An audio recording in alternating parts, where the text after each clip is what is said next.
Pemirsa, jumpa kembali di channel Belajar dan Berbagi. Dalam video kali ini kita akan belajar tentang persetujuan lingkungan. Persetujuan lingkungan merupakan salah satu yang diatur di dalam peraturan pemerintah nomor 22 tahun 2021 mengenai penyelenggaraan perlindungan dan pengelolaan lingkungan hidup. Persetujuan lingkungan wajib dimiliki oleh setiap usaha atau kegiatan yang memiliki dampak penting maupun yang memiliki dampak tidak penting terhadap lingkungan.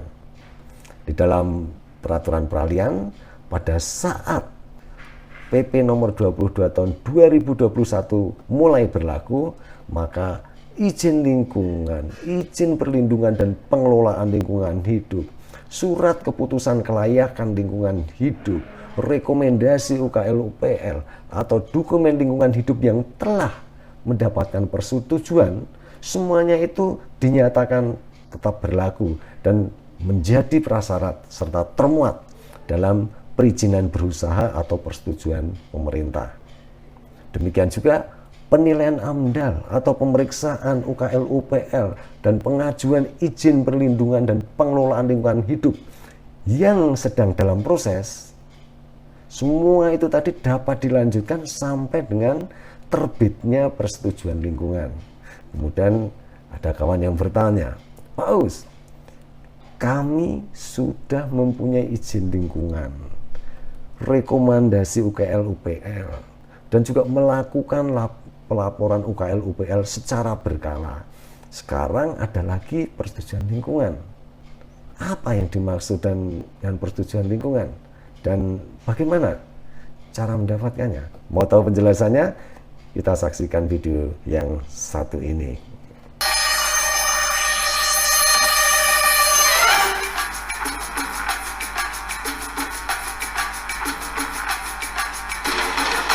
Pemirsa, yang dimaksud persetujuan lingkungan adalah keputusan kelayakan lingkungan hidup atau pernyataan kesanggupan pengelolaan hidup yang telah mendapatkan persetujuan dari pemerintah. Jadi ada dua bentuk persetujuan lingkungan, yaitu pertama, keputusan kelayakan lingkungan hidup.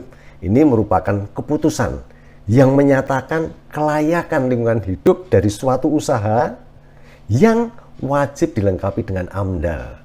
Yang kedua, pernyataan kesanggupan pengelolaan lingkungan hidup. Ini merupakan standar pengelolaan lingkungan hidup dan pemantauan lingkungan hidup dari penanggung jawab usaha yang wajib UKL-UPL. Tentu saja yang telah mendapatkan persetujuan dari pemerintah. Kemudian untuk apa sebenarnya kita mendapatkan persetujuan lingkungan hidup? Jadi persetujuan lingkungan hidup diberikan kepada pelaku usaha atau suatu instansi pemerintah, dan persetujuan lingkungan ini menjadi syarat untuk mendapatkan atau untuk menerbitkan perizinan berusaha atau persetujuan pemerintah. Seperti kita ketahui, persetujuan pemerintah merupakan bentuk keputusan yang diterbitkan oleh pemerintah sebagai dasar pelaksanaan kegiatan yang dilakukan oleh instansi pemerintah. Sedangkan perizinan berusaha merupakan legalitas yang diberikan kepada pelaku usaha untuk memulai dan menjalankan usaha atau kegiatannya. Terus bagaimana caranya mendapatkan persetujuan lingkungan? Jadi persetujuan lingkungan ini dilakukan melalui dua cara. Yang pertama, penyusunan AMDAL dan uji kelayakan AMDAL. Yang kedua, penyusunan formulir UKL-UPL dan pemeriksaan formulir UKL-UPL. Kapan persetujuan lingkungan ini akan berakhir? Setelah mendapatkan persetujuan lingkungan, selanjutnya pertanyaannya adalah kapan persetujuan lingkungan akan berakhir? Persetujuan lingkungan akan berakhir bersamaan dengan berakhirnya izin usaha atau persetujuan pemerintah. Dalam hal perizinan perusahaan berakhir dan tidak terjadi perubahan usaha, maka perpanjangan perizinan berusaha dapat menggunakan dasar persetujuan lingkungan yang existing. Yang dimaksud persetujuan lingkungan yang existing adalah persetujuan lingkungan untuk usaha sebelumnya yang mencakup usaha yang existing. Ya, jadi bentuk persetujuan lingkungan berakhir. Jadi apabila bentuk persetujuan lingkungan berakhir, harus dibuktikan oleh si penanggung jawab usaha bahwa mereka telah melakukan pengelolaan lingkungan hidup pada tahap pasca operasi. Kemudian siapa yang wajib mempunyai kewajiban? Siapa yang mempunyai kewajiban memiliki AMDAL, UKL, UPL dan SPPL? Ya. Setiap rencana usaha yang berdampak terhadap lingkungan wajib memiliki AMDAL atau UKL, UPL atau SPPL. Pertama AMDAL dulu. Jadi AMDAL, analisa mengenai dampak lingkungan. Ini merupakan kajian tentang dampak penting pada lingkungan hidup dari suatu usaha atau kegiatan yang direncanakan. Untuk apa? Untuk digunakan sebagai syarat pengambilan keputusan mengenai penyelenggaraan usaha serta termuat di dalam izin usaha atau persetujuan pemerintah. Dan AMDAL ini disusun oleh penanggung jawab usaha pada tahap perencanaan suatu usaha. Dan di dalam menyusun AMDAL, penanggung jawab usaha atau kegiatan itu akan menggunakan pendekatan beberapa studi. Ada yang menggunakan studi tunggal, ada pendekatan studi terpadu, ada pendekatan kawasan. Pendekatan studi tunggal untuk apa? Yaitu oleh siapa?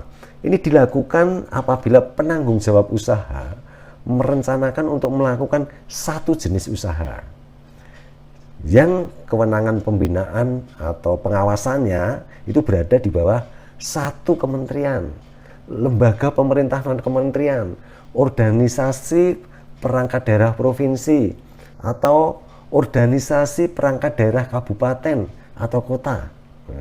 Kemudian pendekatan studi terpadu ini dilakukan apabila penanggung jawab usaha atau kegiatan itu merencanakan untuk melakukan lebih dari satu jenis usaha yang perencanaan dan pengelolaannya saling berkaitan dalam satu kesatuan hamparan ekosistem, serta pembinaan dan pengawasannya berada di bawah lebih dari satu kementerian, lembaga pemerintahan kementerian, organisasi perangkat daerah provinsi, atau organisasi perangkat daerah tingkat kabupaten atau kota. Kemudian pendekatan studi kawasan. Nah, ini dilakukan oleh pengelola kawasan selaku penanggung jawab usaha yang merencanakan untuk melakukan lebih dari satu usaha yang akan dilaksanakan oleh pelaku usaha di dalam suatu kawasan. Dan ini terletak dalam satu kesatuan zona rencana pengembangan kawasan yang telah mendapatkan penetapan kawasan dan pengelolaan kawasan sesuai dengan ketentuan peraturan perundang-undangan. Kemudian pendekatan penyusunan AMDAL dengan pendekatan studi tunggal dan terpadu tadi yang dilakukan oleh lebih dari satu penanggung jawab usaha terhadap usaha atau kegiatan yang saling terintegrasi ini tadi dapat disusun dalam satu AMDAL yang dapat digunakan untuk menerbitkan lebih dari satu perizinan berusaha. Itu yang terkait dengan AMDAL. Kemudian bagaimana dengan UKL-PL, yaitu upaya pengelolaan lingkungan hidup dan upaya pemantauan lingkungan hidup. Ini merupakan rangkaian proses pengelolaan dan pemantauan lingkungan hidup yang dituangkan dalam bentuk standar. Untuk apa? Untuk digunakan sebagai syarat pengambilan keputusan serta termuat di dalam perizinan berusaha atau persetujuan pemerintah. Dan formulir UKL-UPL ini diisi tentu saja oleh penanggung jawab usaha pada tahap perencanaan usaha. Dan formulir UKL-UPL ini disusun dalam bentuk standar pengelolaan dan pemantauan lingkungan hidup. Kemudian yang ketiga yaitu SPPL, surat pernyataan kesanggupan pengelolaan dan pemantauan lingkungan hidup. Ini merupakan suatu pernyataan kesanggupan dari penanggung jawab usaha untuk melakukan pengelolaan dan pemantauan lingkungan hidup terhadap dampak lingkungan hidup dari usahanya di luar usaha dan atau kegiatan yang wajib AMDAL atau UKL-UPL. Ya. Jadi SPPL ini bagi usaha yang dilakukan oleh pelaku usaha ini biasanya diintegrasikan. Ini diintegrasikan ke dalam nomor induk berusaha. Ya. Berapa lama AMDAL, UKL-UPL dan SPPL ini dievaluasi? Ya. Menteri akan melakukan evaluasi terhadap jenis rencana usaha yang wajib dilengkapi AMDAL, UKL-UPL dan SPPL paling sedikit setiap 5 tahun sekali. Ya. Bagaimana caranya menentukan bahwa suatu usaha itu perlu nih memiliki UKL-UPL atau AMDAL atau SPPL? Nah, untuk menentukan rencana usaha atau kegiatan yang wajib memiliki AMDAL, UKL-UPL atau SPPL, penanggung jawab usaha atau kegiatan perlu melakukan proses penapisan atau screening secara mandiri. Namun apabila penanggung jawab usaha atau kegiatan tidak dapat melakukan penapisan secara mandiri, mereka atau penanggung jawab usaha ini dapat mengajukan penetapan penapisan dari instansi lingkungan hidup pusat atau organisasi perangkat daerah yang membidangi lingkungan hidup provinsi atau organisasi perangkat daerah yang membidangi lingkungan hidup kabupaten atau kota, tentu saja sesuai dengan kewenangannya. Dan proses penetapan penapisan ini dapat dilihat di dalam lampiran 1 Peraturan Pemerintah Nomor 22 Tahun 2021. Kemudian apa saja nih yang termuat di dalam penetapan penapisan? Yaitu di dalam penetapan penapisan itu akan memuat 1. Rencana usaha dan atau kegiatan wajib memiliki AMDAL, UKL-UPL atau SPPL. Dan yang kedua, kewenangan uji kelayakan AMDAL, pemeriksaan UKL-UPL atau SPPL. Nah, itu seperti itu. Yang pertama dulu, kewajiban uji kelayakan AMDAL. Ya. Rekomendasi dari hasil uji kelayakan menjadi bahan pertimbangan menteri, gubernur, atau bupati atau wali kota sesuai kewenangannya tentu saja dalam menetapkan 1. Surat keputusan kelayakan lingkungan hidup jika rencana usaha tersebut dinyatakan layak lingkungan hidup.